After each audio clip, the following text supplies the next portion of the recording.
nga chanetaga mugulidde akasawa ajjeko kali akaddugala yampunyirira kweni BS enkwawa nyinza nomuwa perfume naye ngwe alien skin njagala okulabula gwe wambwa wano ffe tufuga okyali kapere nnyo oli nsiriŋŋanyi mu kidiba abaali batwepankirako bali eri bakakwenza oli nsiriŋŋanyi mu kidiba toddeeyo nonneemanyiiza ne rediyo zoyimbiramu nyinza ogikugjamu nesho nenjikugjamu n'okukoona ne tukukoona agagamwa nze bampita ichuli togeza nomanyira manyira banno be mubereyo mu Boston tudde wano nzuno kati aliwa wambwa aliwa anti aliwa aleni sikini yonna gy'oli njagala okulabula towetwala nti oli wanjawulo fate wano tuludde nnyo olina ffala nnyo ne mu kibuga ate tolina siteboni taddugala nkwawa siteboni tayambala bigatto bivundu nkuletedde n'akasawo gwe kapere nali naye kweni byesi ne muganda wange genda onaabe osenye owunye ng'abayimbi gwe woyita kaggulu nedi towulira bulungi ajja ddugala anjasaamiri oyasaamirira enzo omumanyi pulezidenti akumanyi gwe wambwa oba sipiika oba jjaaji weteeka ne ku kyoto osobole nva wano ngenda ku masengejje ngende kwanika ati nga mbagamba ekintu kimu owunya ye wampunyirira wendi owunya enkwawa genda onaabe oddugala naye mu Boston gye weewanira ngenda yitayo ndabe kyogenda okukola gwe mbwa oteeke kunze embeera abantu mumanyira mbu mwagambye ali ku kisaawa aliwa Sanchez mumpeera akasawa akapya mugambe kali kaguba mbagala nnyo kubanga era yenze main act buli muntu yenna ayagala kulaba ichuli kive bulaya yatambula ichuli yeyeka abantu gwe baagala okuwuliriza yenze ayogera ebintu ebirimu amagezi oba oli wa gavumenti oba oli wa opposition nkubuulira kulayije we yaleese omuyaye wessagambe bamugobe si mwogezi w'amagye ngataze kunkwata kati njogera kukulayije njogera ku bantu ba minister ng'oleeta ekizezengere kyakamala emyaka 2 mu bwapukamingi ayimba biki ebyo ebiyimbolooza biraga watatuuka mu Desemba ngenda kwanikati ngenda ku masengejje ngenda kukola buli YouTube interview ojja tuuka onneegayirire gwembwa n'emmotoka yange drone egenda yita mu Boston ndabe kyakolawo si butabangako muyaye abo banne bya firimu ono mulala gwaliko nze ichuli government property yasoma woyo yasomako kati bwe tubanga twogera ku bantu ate tondetera mboozi zaki zaabo Allen Skita natuuka njogera kamiliyoni njogera ku BET winner Grammy Award winner Kenzo ne mudamu ne musanga mu mikolo oyo gwe batayita mu mikolo namusanga wa bayimbeyo ku myalo yes katoba w'amaanyi bamulete ku TV nga kwendi mbi mugambe nga waali kwabankubira nti nina insurance tafaayo kuba yetayina nze bwonkuba oba onkoledde ssente kuba Agakani hospital gye banzijanjabira kati njagala ajje ku TV leero nze kwendi ku masengejje straight from TV ngenda kwanikati era ngambe eggwanga nti Allen Skin awunya ayambala bubi ali presenting abavubuka bubi tetusobola kikkiriza ali akakola buli wakasanga anti kasita mugulidde akakola akasawa akapya kali akaddugala kamuveeko akenkola nanti abwagala nnyo naye ate ayina bwagaga nange bimanyi okunnyumiramu you know me city at danger abadde asobola ovaayo naye tojja vaayo by violence sigosoosa ayagala livinga bulamu bwa Bobi Wine obwedda ate nga ne Bobi Wine yabukola ki tetukyasobola kukkiriza violence tujja kunafuye era ngenda ku TV nkunafuye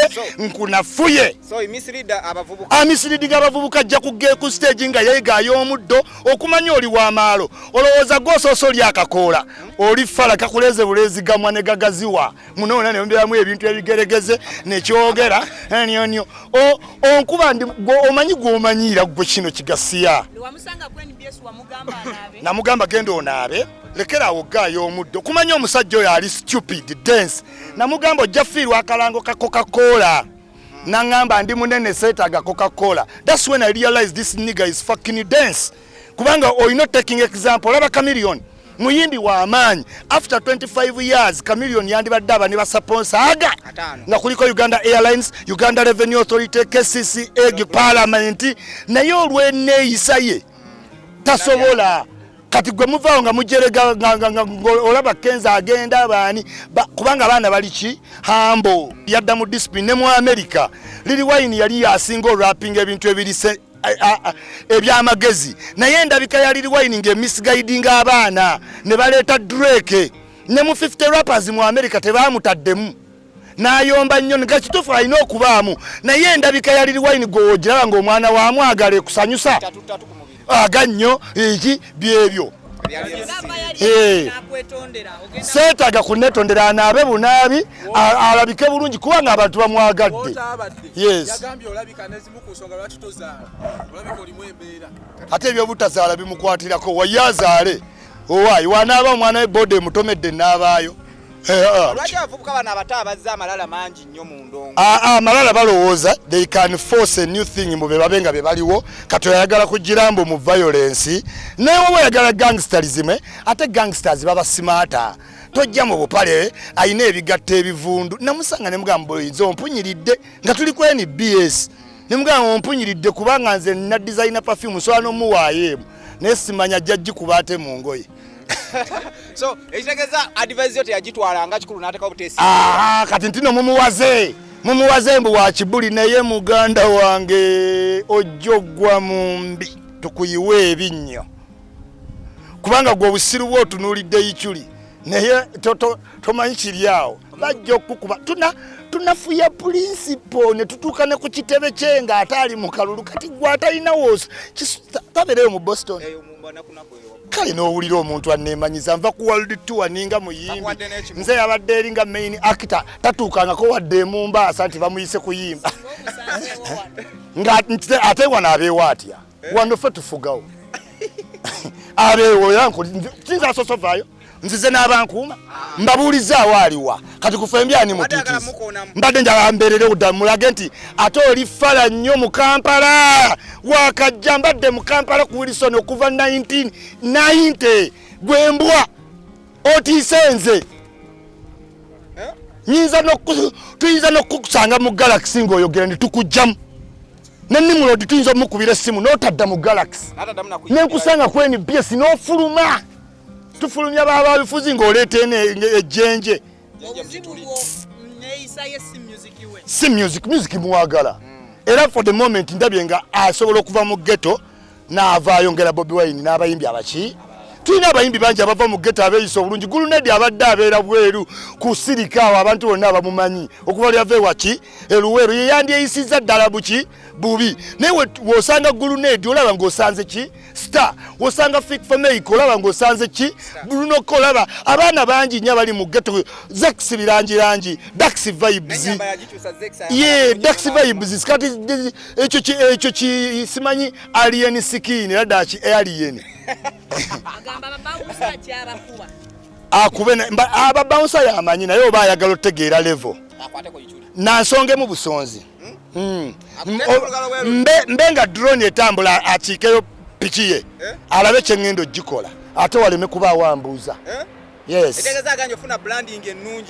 ate namugamba brandi yourself well yagenda juzi mu Galaxy FM n'agamba nga baleese omanyi ng'okyadde ku TV waliwo kye tuyita civility nze bankyaza ne kaye n'abantu bangi abatakkiriziganya mu bye tuba tukola ki naye bw'otuuka ku TV set si ye live olina ofuna code of ki era abantu abatalina code of conduct mubalaba babagoba ku TV bagwa babeera mu buti mu parking z'obumotoka mu bondi ne boogererayogererawo ku yikyuli naye nga bagwa kakati TV zekyagako abantu abalina decorum yajja mu Galaxy FM n'asangawo Nimrod nga bayese ne Waikibenda ne bamubuuza Waikibenda omumanyi aga semuwulira nko yaaniyo nga Waikibenda atudda Waikibenda for the record alina companies alina Central Bank Waikibenda ali ku bulango talina kalango wadde kabunzaali ke baali bamuwaddale ne skin kakati Waikibenda alina ne studio nti asobola n'osayininga ani yoyo yennyini yes kakati bw'obeera nga oli stupid to that level ebyo byakoma dda kati tegambye nti alimu old olodi image yani ya Bobi Wine nga ne Bobi Wine yagivaamu naye bw'obanga olina gw'oyagala omumanyira gwe Kapere. Kati si huyo ye mukwano gwe wamugambyeko ku neeyisa y'omuyimbi waabwe. Abo tebaagala byogerako bibattira bulandi. Kayichuli kambye malireze omanye entalo zange tezibaamu sapo saagala kunnwanira ku luno lwa Yichuli. Wendi mwangambye ali ku airport ya Ninze simulaba. Naye mundeke mpumulemuloze ekyo kimala. Airport bakuyisizza bati. Bampisizza bulungi nnyo tewabadde buzibu bwonna. Tebakanze. Live era ne bagaa Yichuli goli exceptional ne business class ne banteekamu. Akaana Cassandra nga kakunyenyereza. Sandra Liani ye Kristo Panda yankubidde ne ku simu na mwana byonna bikole naye. Ne mugago girozi n'empere embalasi ya beyo gituzaako ono. Lulize na wasandula ku Valentine ze yagenda naye out ne muleka ne ninyisa level manya abagagga bagezi. Olusa batajja competing na muvubuka. Kyakola agulira omukazi Lexus. Kati gwe wa boda n'otaddayo. Kati kye nakoze Sandra namututteri ku Dubai ku mbalasi Kristo Panda ali mu kyalo ku mpere.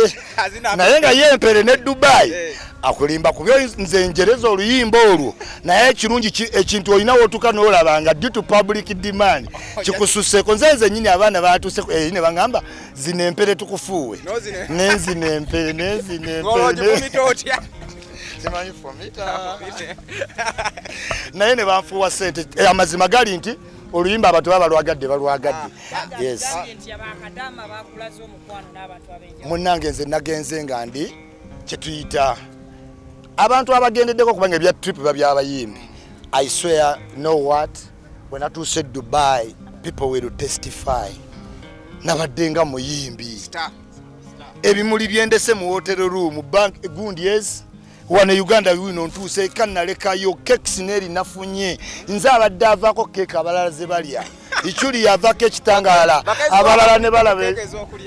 Yenza avako ekitangala ne balaba gye bagenda ate ne bamane banzirako. Kati Allen Skin yagendo trending. Katika kalamu yakoza atya ku bakada banga ebyavudde nga bed space eno bwayingire ndala bwa. Ekyamukoza Mungu yakimanye ainefu mu mutono. Omunyala. Anti kati ye prince w'abanyala tugenda wakimeze. Nakulayo nga mugenda wakimeze. Kimeze kubanga ono yakiikiridde abanyala. Yasoose Dubai mbanyala. Yes.